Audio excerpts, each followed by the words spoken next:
Koloba yango tolobi keno ezali penza masano ya koloba lelo de RDC a organisé l'élection le 31. Élection izati. Yoka ekotika la kozala te, tika la kozala te. Ala nanu na nzela soki muto ayebi soki yozo kabinga yoza ko accompagner muto azala kaliboso. Si muto yoza ko accompagner de muto azali liboso. Mais kasi bato nyonso wana ezala olenga nkoyi. Ezala rapporteur bango nyonso balumano bayaki kosangana balobi keno tokende tosangisa mayele na biso nzela moko na bayeba ya nani ya majorité poto sunga président de la République garant de bon fonctionnement des institutions akoba na ko s'en sortir na difficulté oyo ezali lelo yo ezali organisation ya ba élection date technique et date politique. Le 31 décembre, les date politique, les date technique, puisque Bisoka, la Commission africaine pour la supervision des élections, Nandela, il y a émission, il y a Balamoko pété, mi balé pété. Toloba yango tolobi keno ezali penza masano ya koloba lelo de RDC a organisé l'élection le 31 décembre. L'élection izati. Yoka ekotika la causalité sur le plan politique et technique ezali impossible.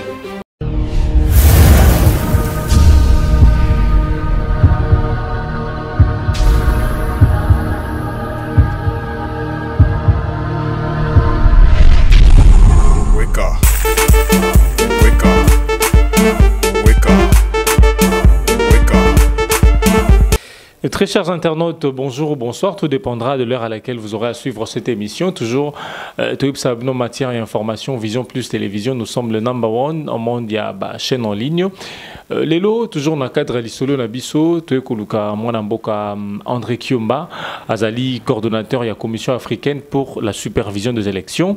Ensemble, Toko Solo, la Masolo, Izalaki na Kananga, Izalaki tripartite, Seni Senesa, Tonini, parce que Lelo Mwanamboka Lengankoi a projeté travaux le 11 septembre.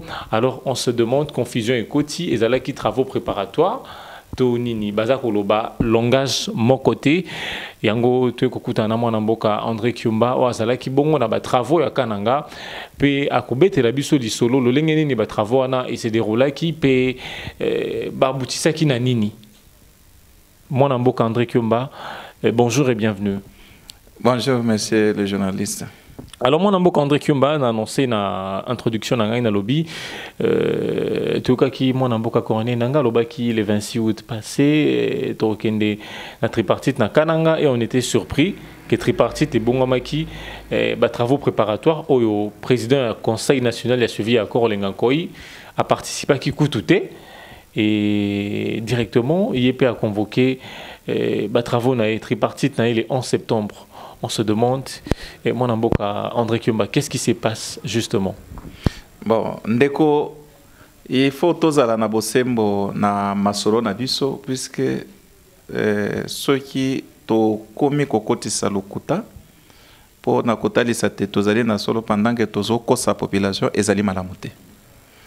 Liboso nanu, il faut to banda nanu na ebandeli na mukanda oyo bandeko na biso ya politique société civile basinyaka na Semco accord à Saint-Sylvestre ezoloba nini accord à Saint-Sylvestre ezoloba keno évaluation tripartite wana ezosalama ekobengisamaka na sensa 2 mois sans ami balé na sima c'est-à-dire seni aye liboso ya sensa ba vandi bango nyonso na gouvernement ba évaluer sur le processus électoral dendenge accord ezoloba mais toye kotala keno sensa ngo oyo bachiaki ezali bien sûr ezali coexister mais kasi ezana président na yango na ba membre nango ndenge yomoko olobi ba kombo na bango po ngana yebi bango te na yango mais il faut total est-ce que eza déjà na mubeko oyo ekoki kotalisa ke tozali na sensa eza ko exister na RDC eza lokola yo poninga inga pe na poniyo toke to vandi ata tozui bato nyonso bakotaka na assemblée nationale basalaka ba lisanga kuna baza ba officiel okozala officiel soki eza na mubeko songolo mpakala oyo epesi ndingisa kotalisa te tozali na loi portant création et fonctionnement ya sensa mokonzi ya sensa ba fonction na ye yango yo attribution oyo alandi ba fonction na ye yango yo rapporteur yango yo awa tozali kaka na ba kombo kasi fonction ya chaque mutu nanu eyebani te. Bref, na kotalisa malamu na population sensa za ko exister na kombo mais kasi sur le plan juridique eyebana te ke nanya kosala nini. Alors mon ambo yango toza ko évoluer. L'air avant tokende na kananga ezana 3 rencontres officielles salamaki entre 3 institutions. Seni gouvernement sensa nandeko yo uchi koloba kombo na ye basanganaki bango nyonso balobani na monoko ya mboka ke tala biso puisque lelo yo opération ezali ke non élection ba organiser yango tote na le 31 décembre 2017 conformément à l'accord ya Saint-Sylvestre. Est-ce que pression ezali na sensa ou bien ezali na seni? Sur le plan national et international étalicité pression ya makasi ezali na commission électorale nationale indépendante seni. Ye komona ke totikani na 3 mois poto koma na décembre. Ndakendaki bakutani basololi bango nyonso bayokanaki ke tokokende na kananga. Nde na yango seni ayaki kobengisa. Au-delà ya ba institution oyo ezali intéressé conformément à l'accord ya Saint-Sylvestre ayaki kozwa ba expert ya société civile, ya MONUSCO, ya PNID na ba ambassadeur accrédité na RDC tozaki na bango elongo oyo basepelaki ba déplacer nde tokendaki poto fandela évaluation wana topesa seni nzela ba orientation oyo ekoki ko permettre ye a publier lelo yo calendrier électoral po bato batala mkoloni ni élection ekoavoir lié ou bien ekozala na kati ya RDC.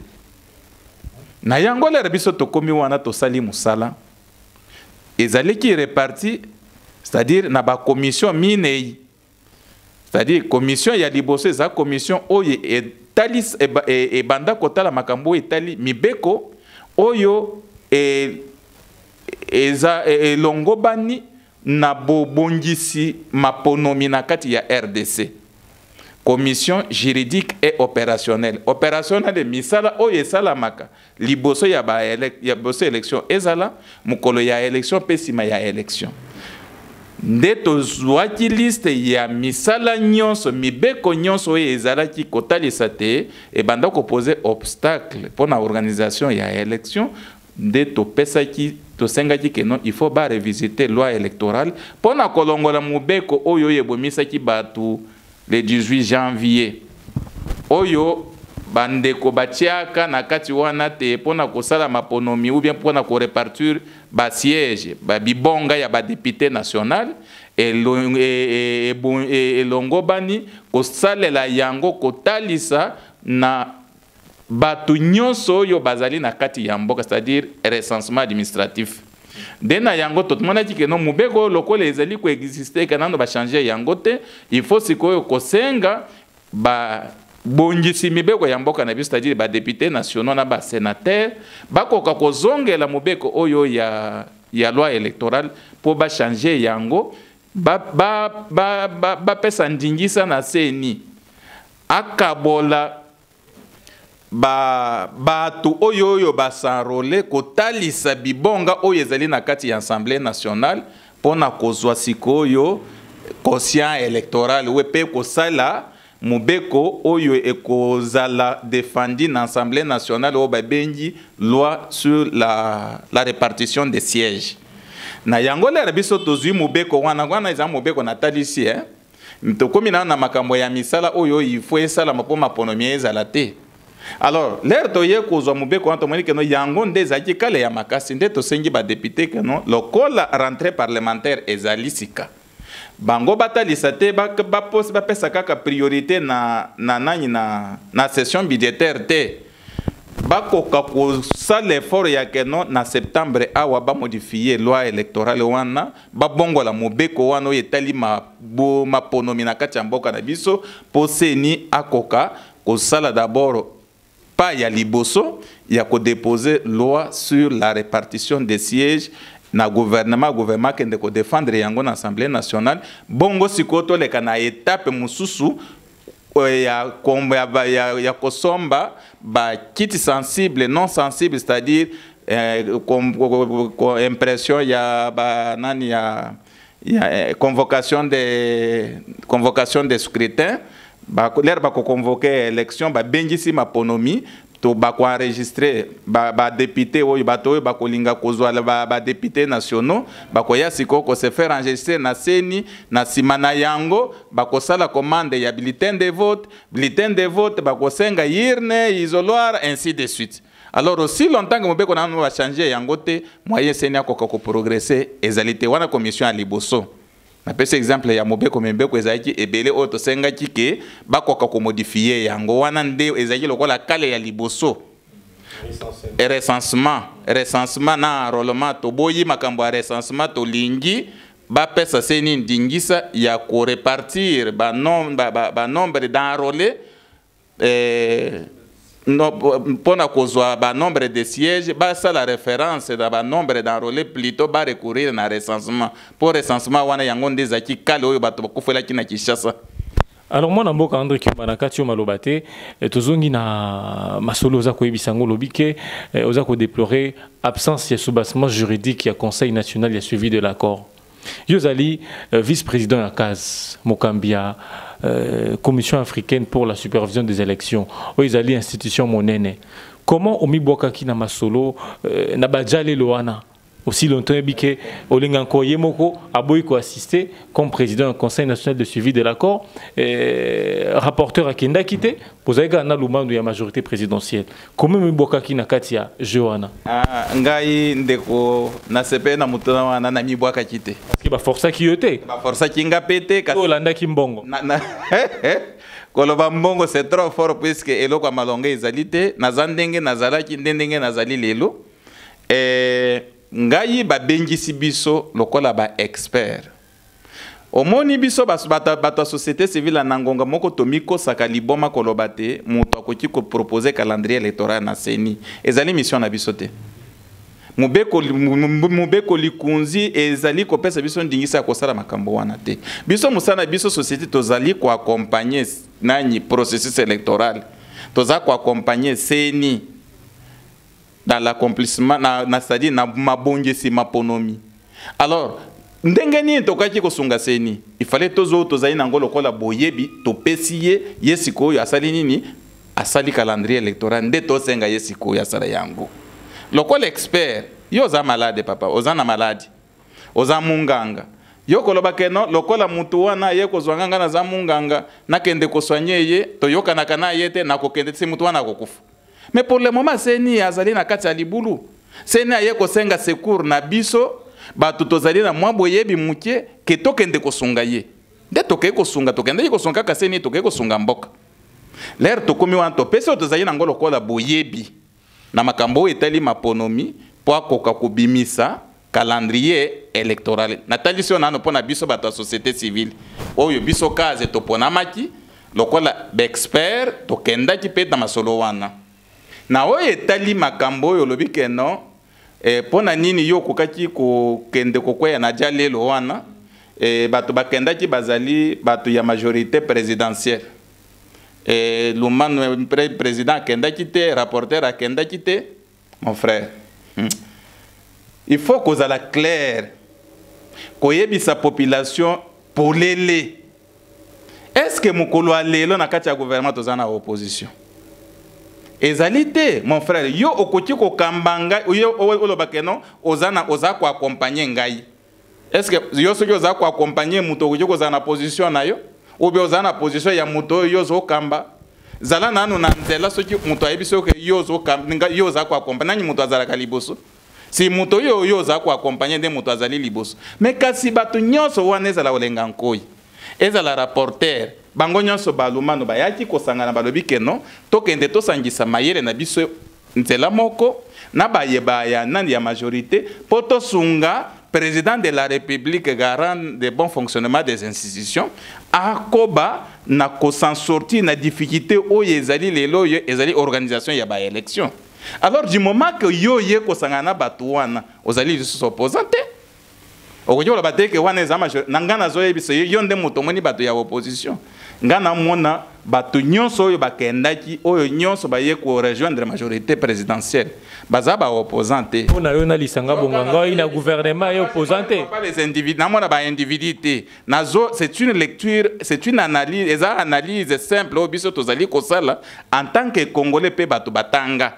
Alors du moment que batu nyonso wana baye ko sala na majorité présidentielle bazali lisusu bazali so ba opposante bazali ba membre bazali ba moko ya majorité présidentielle par excellence au moni. Alors il faut que longola likanisi wana que non opposition veut dire quoi? C'est contrepoids contre. Mais yoza contrepoids contre nakati ya masolo.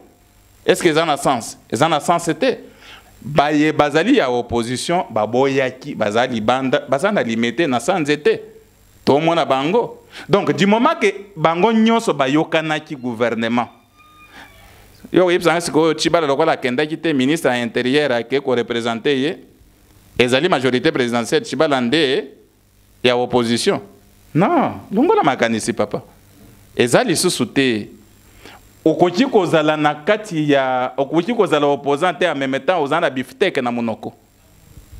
Alors moi namboka André Kiomba bo zalaki baike bokendaki kananga tomonaki mona mboka Dieudonné Mushagaluza kendaki tomoni okendaki mais tomoni et du ciel ezali société civile électorale etikalaki wana Kisasa. Alors question nanga ezali boye sur base de quels critères ba sélectionnaki bino ba expert o boza ko mibenga ba expert. Vous savez, moi, ndeko na ngai nalingaka biloko wana ya polémique te.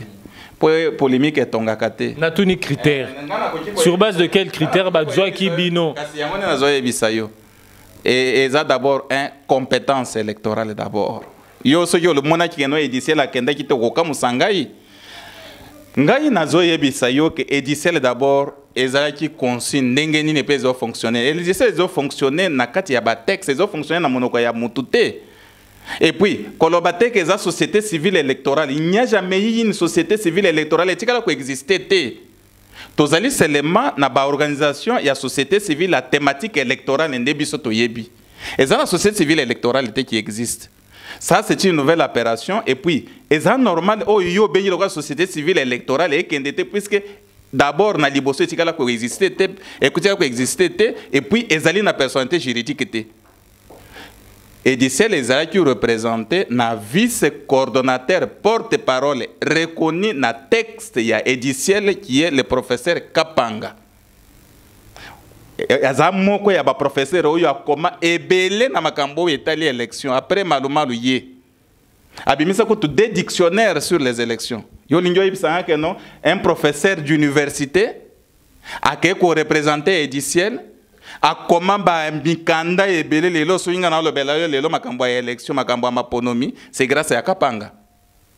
Donc yo ko jiko yebisanga Ediciel les aki représenter te yo ninga cheza représenter na nini na ligne na évoluer biso tozaki lokola case ezali structure ezali organisation ya société civile membre ya Ediciel bazui case ekei Ediciel les a représenté kakate yo lingi nini a état oyo ezalaki géré na Gérard Bisambo qui actuellement pour des raisons peut-être que nous ne pouvons pas évoquer puisque ezali sika tokoki kolobela yango te a préféré na nous kotika puisque amoni ba avantage na ye par avantage par rapport à la position azali na yango et koki ko permettre à évoluer na Ediciel aza à l'écart mais ce qui président azali te na engagé yanga na za vice président za na New York na minute on a za ko engagé case sur le plan des textes et des droits.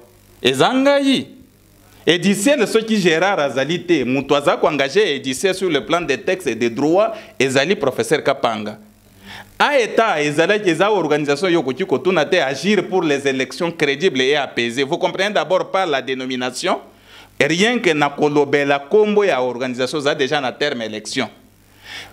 Kapanga Azali responsable ya IG Institut pour la gouvernance électorale. Rien que na combo déjà aux alliés na makambo etali maponomi.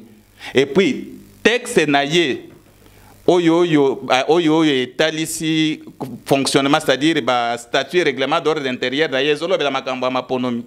Commission africaine pour la supervision des élections oyo kenakati tozali na maponomi. Simon Sel ezali lisanga ya ba ligue des électeurs ya banani ya ba société ya ba nouvelle société civile ainsi de suite ezaki représenté na maître Mouila. Mais moi namboka André Kiomba. Toza ko solo là. Zela na ngana évoluer puisque yo posenga mutuna moko ezana posenga mutuna moko il faut ngana répondre yo oyeba. C'est-à-dire pour na mona oblobika kakaze na mushakalushi. Mais mon frère, pour quelles raisons, même la constitution de la République, à tout moment, il faut ceux qui, à autant d'années, il y a des mécanismes yassika, qui procéder à la modification na yango. Ce qui est la constitution de la République, il y a combien plus forte raison, l'organisation, il y a société civile. En 2011, il y a 315 partis politiques. Il y a élection, il y a 600. Au Kopekisa, Congolais, des natures et des droits locaux là yo les ravandi azui makanisa moni que non akoki ko sala lisanga na ye ezala euti na lolenge na yango atalisi personnalité j'ai dit que non azali agréé na niveau national et que seni aponia que na mission ya kotona makamba mushakalushi ye moko mushakalushi ko répondre yo na yango pongai kaze na ponaki mutute ngai na ponamaki lokola ba organisation nyoso yo bakendaki oya monya zana pose ya kenwa ya batina nini ndengo zana pose otuna kenwa ndenge nini baponaki kende kotona président ya Seni yende muto aponaki. Mon amboka André Kiomba ozali bongo vice-président ya CAS, Commission africaine pour la supervision des élections. Question à Onanina Tunisia Koiba, nani azana compétence ya ko convoquer tripartite. To mona ki Seni a convoqué qui président Senesa Boudaki, peut-être président Senesa muto a convoqué tripartite naï. Bon, na zana posa nano ya ko répondre na mutuna ya suka. Puisque oyo balobanaki na kati ya masolo na bango na ba rencontre misa to yo président ya Seni gouvernement na ye président ya Senesa yo nanga to yebite. Wana ba excellence te. Makambo balobanaki kuna yo nangai to yebite. Bino bozara pembe na bango. Bino bozara pembe bo approchera bango mingi. Approchaka nani? Ngana ba expert. Expert na question na makambo etali maponomi okoposer nga question makambo etali maponomi na ko répondre yo mais makambo etali ba contact politique ba excellence bazoro makambo ya ba excellence ba ordonnance papa quelque part to yeba ke non entre Seni na batu ya Sensa qui est excellence ordonnance présidentielle oyo promulguer loi ya nani ya Sensa ezali na po babenga yo excellence il faut zanana na soubassement juridique, non? Et bon, entre les trois parties. Mais l'irrigence, c'est le la basilique qui existait déjà par la forme, pas par les fonds. Par la forme, c'est puisque balandi procédure oyo et ali indiqué pour se faire désigner dans le ligne bango bamonaki na accord ya Saint-Sylvestre. Mais par les fonds, il faut maintenant voir maintenant soubassement juridique est-ce que ezaki ko reconnaître bango en tant que entre bango na Seni banani bazabe excellence na gouvernement qui sont de même par l'ordonnance présidentielle et ainsi de suite. Ngapo nangai pour le moment malgré que ndenge bazali bien que y a convoqué ceux qui Seni akoti ko kende ko répondre yango c'est par respect. Vous comprenez? Le président de la CENI, puisque le président de la CENI, à ce jour, Denga Zaboye, est premier ministre, ou bien nani ministre, il y a gouvernement, Bazali, na soubassement juridique, ce sont des excellences. Bakoti ko répondre à un appel et à un individu. Vous comprenez un peu? Ça, ne me prenez pas pour quelqu'un qui est en train de dénigrer. Mais sur le plan des droits, Bango lokola bazwa ki na ordonnance présidentielle en réalité il ne peut pas convoquer Sensa puisque boka nanga nde yoka ya ko tiko convoquer puisque azana soubassement juridique azana no excellence azana reconnu en tant que tel par l'ordonnance présidentielle portant et nommant. On dirait que ça a parti pris. Na parti pris te nazo yebisa yonde soki yo yebi ko lekangai kasi yo iprouver ngana go tuna ga mituna yo italisanga kasi o ila kisango yebisanga ke non awa muto Sensa boyaza na ordonnance boyaza mukolo ba ko reconnaître bango officiellement Assemblée nationale a bimisi mubeko oyo etalisi fonctionnement na bango etali que non ezali ko exister déjà sur le plan juridique. Président de la République a tché mukolo to na ye oyo penda tché ndingisa que non mututel. Mais papa, yo ki excellence ozuro ka wana ezaya ko lugate to ko banda ko benga yo excellence. Mais ce qui yo na texte juridique ezalité. Mukolo to wana ya mukonzi amboke ezalité. Nanu na RTNC to mwana te babi maboyi na etando ya munene baloba que non tala mubeko oyo président de la République a publié pon. Donc tripartite, il y a le 11 septembre, ils ont loisir. Il y a le 11 septembre. Bon, écoutez, ils ont loisir, ils ont condossé de façon officielle. Bayamba siko yo oyo musala bango baboyaki, bayamba yango na lolenge sengeli puisque na kota la boyi. Ine papa to za la paix sincère. Ils ont loisir.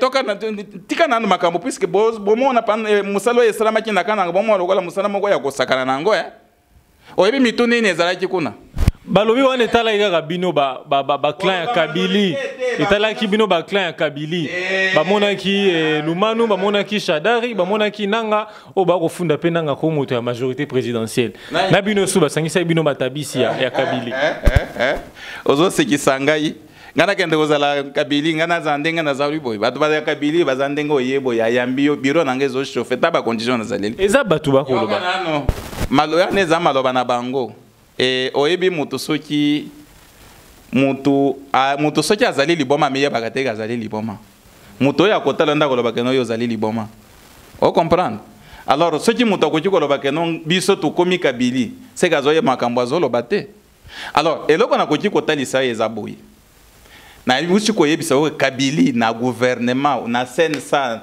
na nani azali te longola makanisi ya biloko wana zwa bango nyonso liboke moko puisque bango baye kosunga yo ye kosunga mutu oye kosunga mutu oye kosunga gouvernement yo ye na position na bato bazana na position na bango baboya kokota bazali banda o mwana bango na limitete siko yo linyo différencier nini bon natuna yo nanu sur le plan des droits ndenge tozali boye yo lobia ngana ko kendete lokana zana na mubeko eza ko permettre ndenge na kende babiloko wana le président de la République qui est les garants des bons fonctionnements des institutions.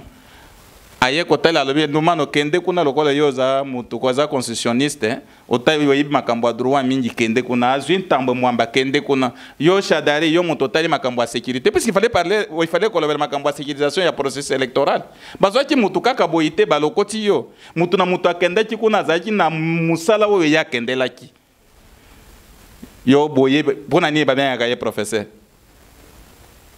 pona nini wana za penda ndenga za wana za na ministère wana ya justice oizo apenda siko yo puisque pona kosala maponomi il faut mibeko ezala il faut activité ezala biso zaki na kota activité mibeko activité ndeto kendela kikuna mwana mboko siko soki ba ko convoquer les 11 elingi koloba boya bo pesa biso kasi musala wana bino bokenda ki kosala na kananga na ndenge ce sont les consommateurs dociles bakozwa selema masolo wana puisque bazana contre expertise songolo mpakala oyo bakoki ko apporter baloba te omoni awa bosala ki boy fallait bosala boy bakosa bazana ngote Mon amboka André Kiomba toyokaki le 4 septembre au Ileki il fallait en remettre banana Kasai mais bandite bozaki na kananga kuna maponomi mazali to mazalite mon frère na évité bino soki baloba enrôlement pona yo enrôlement et ça, c'est que carte de l'électeur moutouazoui a un enrôlement.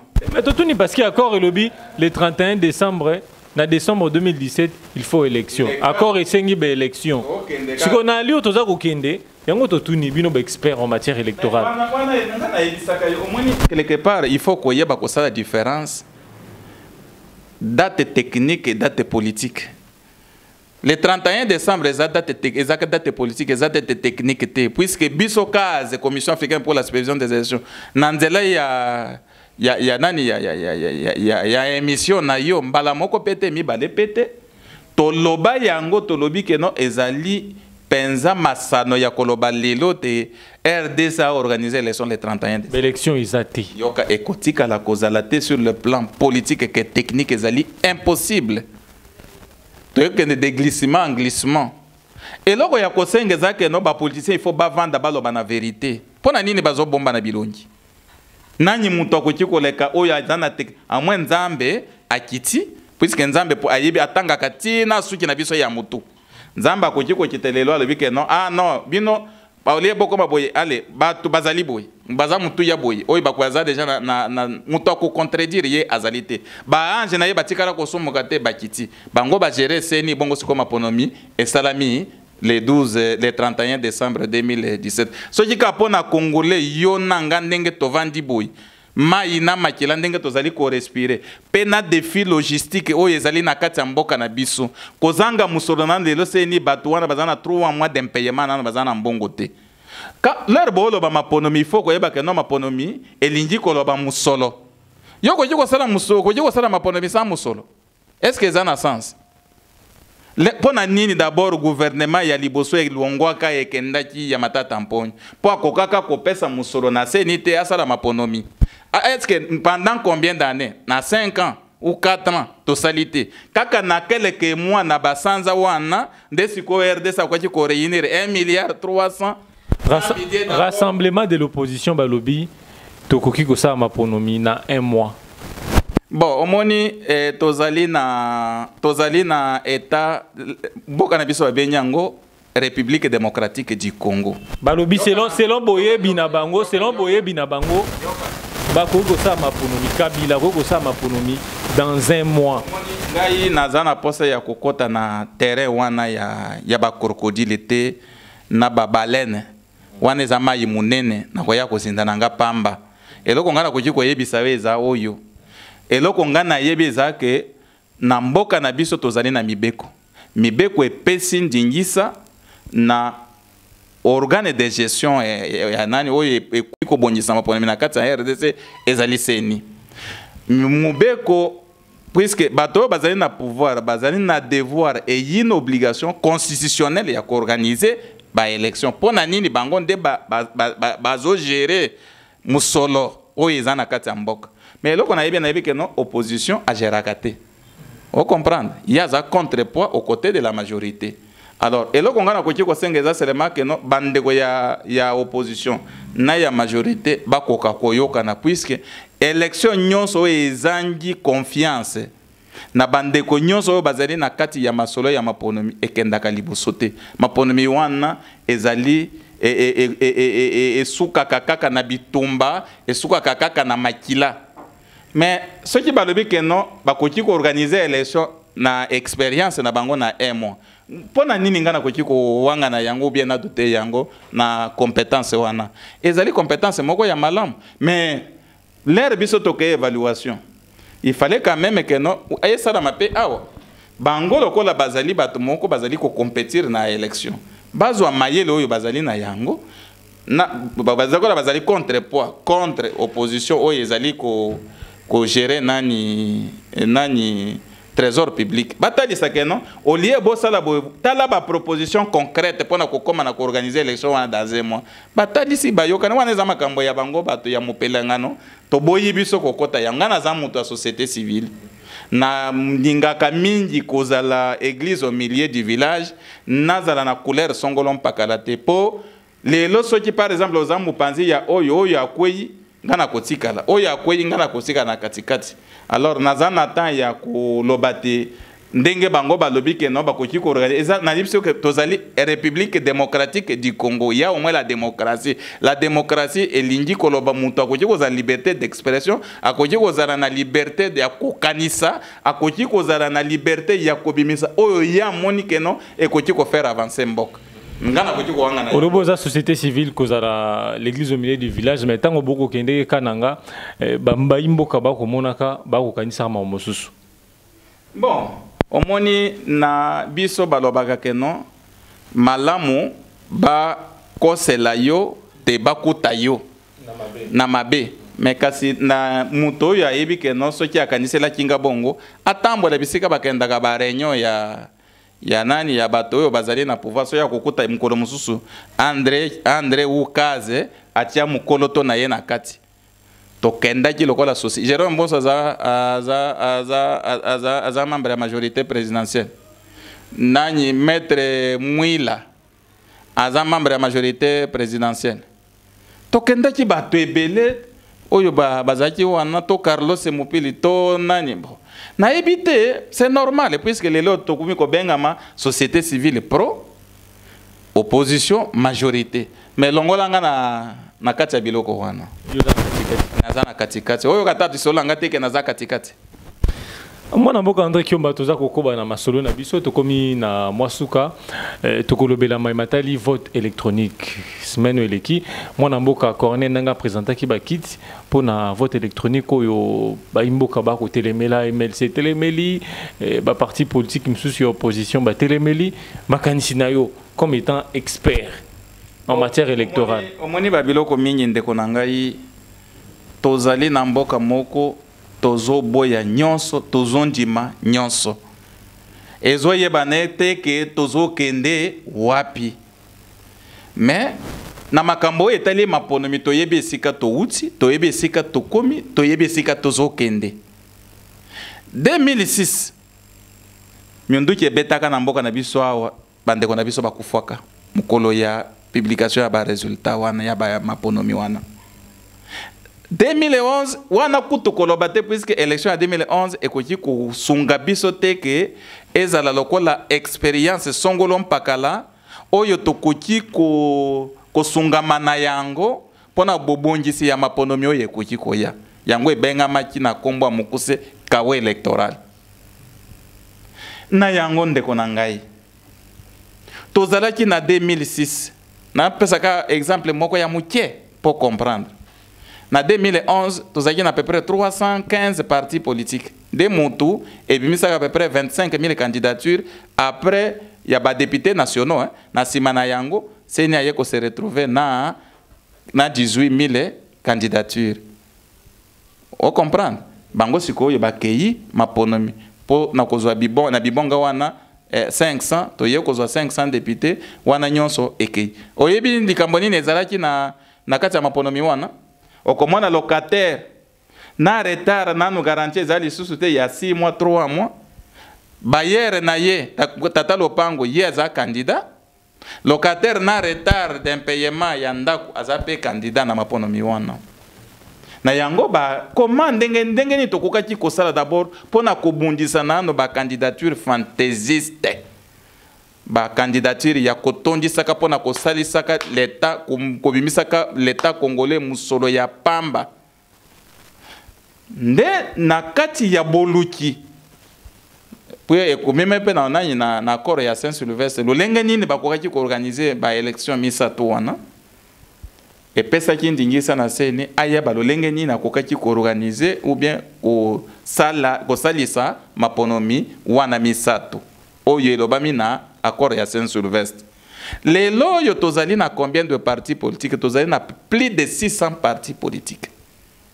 Na 600 partis politiques, zwaka ke non parti politique nyonso wana il faut etinda représentation na yango, il faut apesa candidat moko candidat na ye pour ba compétir ba luka kozwa bibonga nyonso 500 puisque musala ezake non malamu kozwa po yo konza.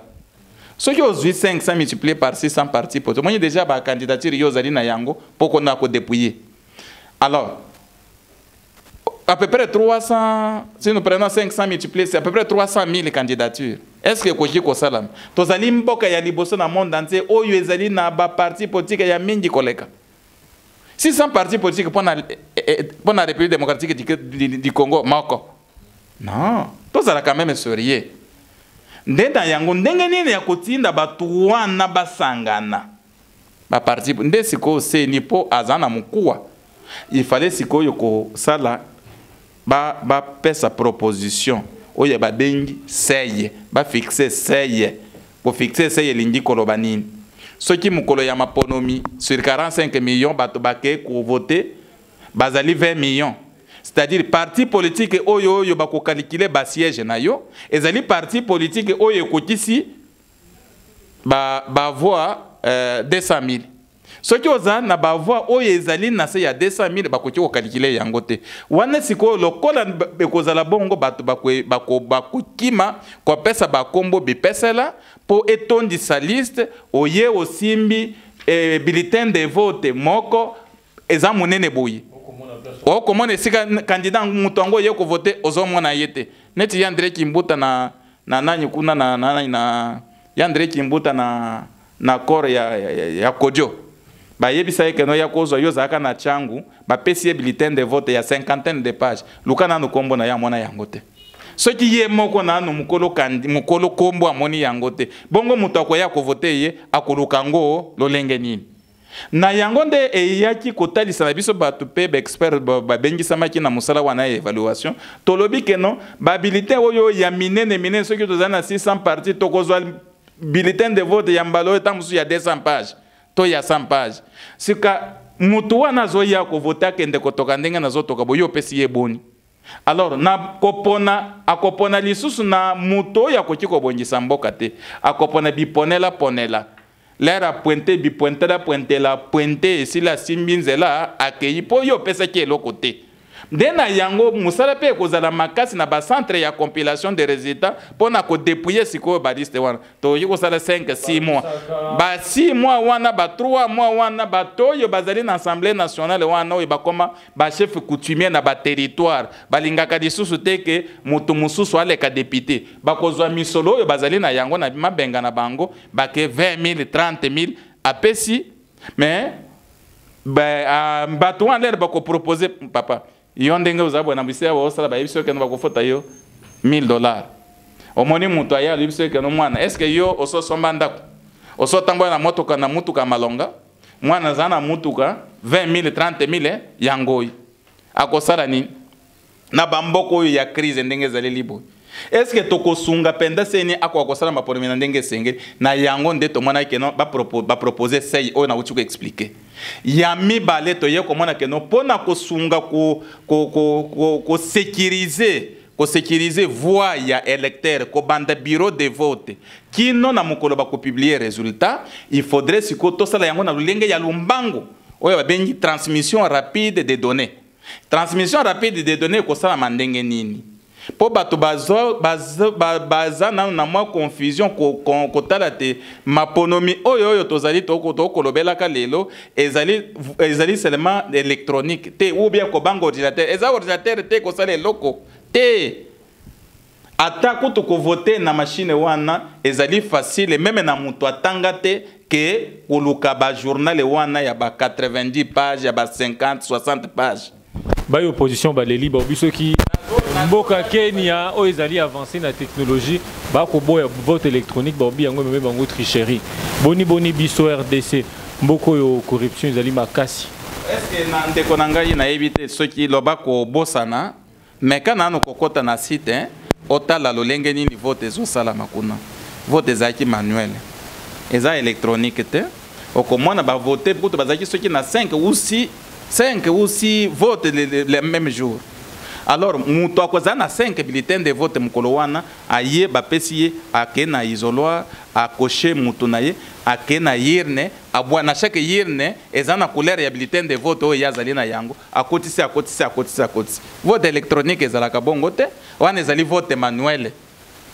Vote semi électronique o to biso tozo kolobelaka awa avantage na yango papa muto yo alambaka nde muto ayebaka nini ezali na kati ya cuisine muto yo azali ko organiser maponomi ayebisi biso te soki par exemple tokena vote semi électronique eza nano na coût ya mukie toko épargner au moins 400 millions de dollars ou 300 millions pour na investissement ya kati mboto toko dépenser 1 milliard 300 millions te wana avantage ya liboso ya mibale ba tricherie muyibi oyo to bandaka komona biso ba observateur to kolobelaka yango na kati ya ba centre ya compilation de résultats c'est-à-dire ba territoire na biso oyo ba député ba kendaka ba pesi misoro na bango ba changer ba kombo ba boyi na boyi bazui bato wana bakoza na chance te puisque l'air ka to silisa mbala moko pe résultat e pesameli na pokwa. Et koki ko empêcher batu nyonso bazaka na kati ya bureau de vote l'air to votaka manuellement aussi aux bulletins de vote que ko voter bazali wana président de bureau azali ascenseur numéro 1 2 secrétaire bazali bango nyonso ba ko salaka musala na bango ndenge mubeko o etalisi maponomi na kati ya mboka na biso ekolobelaka kasi etoko koma na ngonga keno bango siko l'air na côté l'air au possibilité wana o cliquer aux yeux moto ndenge ba kotalisaka wana sima na yango oyo na suka aza déjà na résultat na ye na électronique obimisi bulletin de vote na kati ya machine wana l'air machine ebimisi bulletin de vote ya ba candidat yo vote l'air otali moto yo votaki azali nani aza mutu tel ezaye aza mutu tel ezaye aza mutu tel ozaye soki eza trois critères au voter président de la république au voter député national au voter député provincial oyiba kombo na bango no ozwi bulletin wana oke na yir ne obwaki yango sikoyo président ya bureau de vote musala kosala il faut basala dépouillement ndenge ezalaka Dès bakosala dépouillement ba PV oyo ya vote ndenge ezalelaka oyo basinyaka ba témoin ya ba observateur ainsi na suka na yango mutu atikale na copie ezali wana résultat wana ezali na kati ya yirne yango moko nde kozala na machine de résultat wana ba résultat mibale wana yango nde mutu sikoyo il faut epesa ya ndenge moko. Donc elingi koloba teke soki ba vote eza semi électronique eza électronique te électronique elingi koloba eza machine eza na Uvira machine ya vote eza na Uvira ba connecter yango na wifi ou bien par n'importe quel internet na machine oyo ezali na zongo ozoyoka ngai wana nde sikoyo nde vote électronique yango wana masolo na yango nyonso ezali gérer na kati ya machine mais oyo ezali semi électronique elingi koloba machine aza na résultat biso pe na maboko tozali na oyo ya manuel ya mikanda.